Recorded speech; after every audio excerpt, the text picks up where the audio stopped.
Začenjamo s prenovo vrstne hiše iz 50-ih let, ki vas bo naravnost osupnila.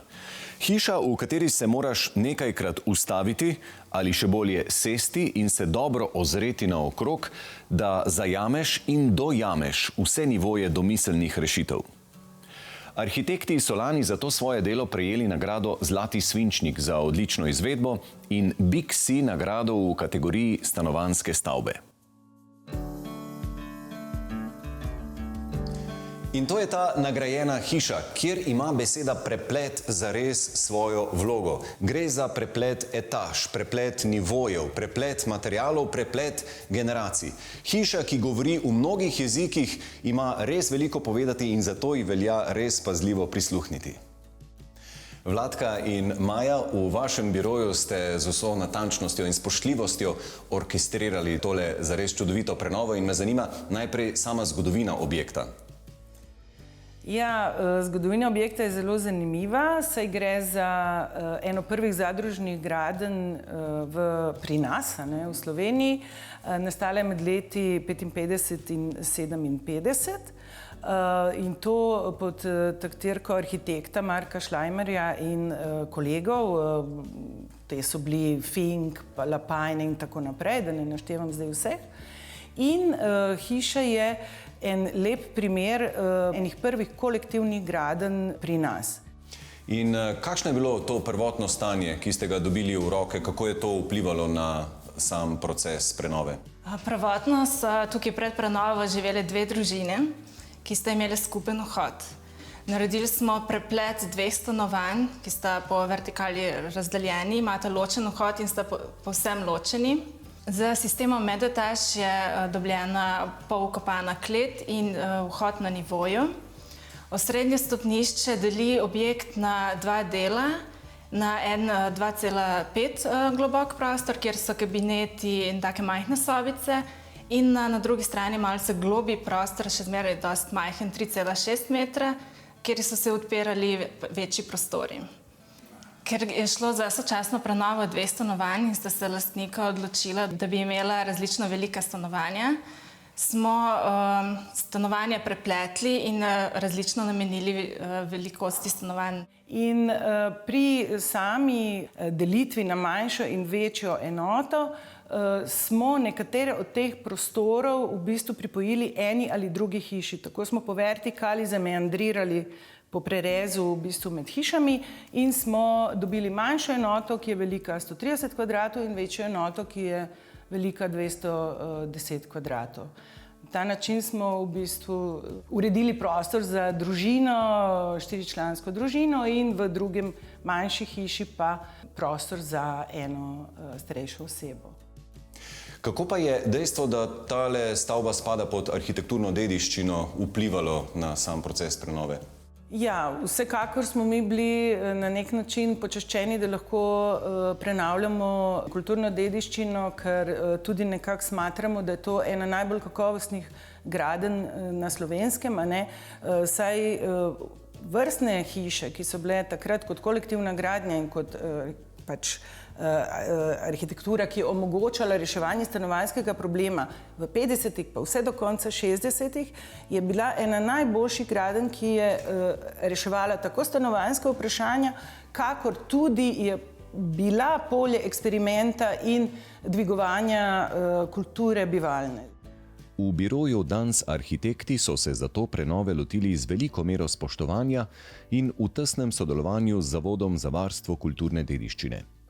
Tako so se pri prenovi zunanjosti držali proporcev oken. Ker je bila hiša dodatno izolirana, so opazili tudi na odmike oken od zunanje fasade. Ohranili so tudi veliko kovinsko rolo nad južnim oknom in na stari način izdelali kovinske okenske police. Spremembo je doživela le zahodna fasada, ki je bila prej brez okna. Po tehtnem premisleku so v biroju ugotovili, da bi okno na tem delu precej pomagalo pri osvetlitvi notranjih prostorov. Z ustavitvijo visokega pravokotnega okna so tako osvetlili dnevno sobo v visokem pritličju in knjižnico nad njo. Svetloba v prostor prihaja tudi s stopnišča, ki so ga zenitalno odprli v mansardi. Tako stopnišče zdaj deluje kot svetlobnik, prostor osrediščenja hiše. Tretji trik, če se lahko tako izrazimo, pa so odprtine med prostori znotraj hiše. In potem ima kakšno funkcijo tale lesena kredenca za nami, ali kako bi rekli? To južno okno je nastalo zato, ker smo pri spuščanju jedilnice na nivo terena dobili en zelo velik, bogat prostor, visok je 1,5 etažo.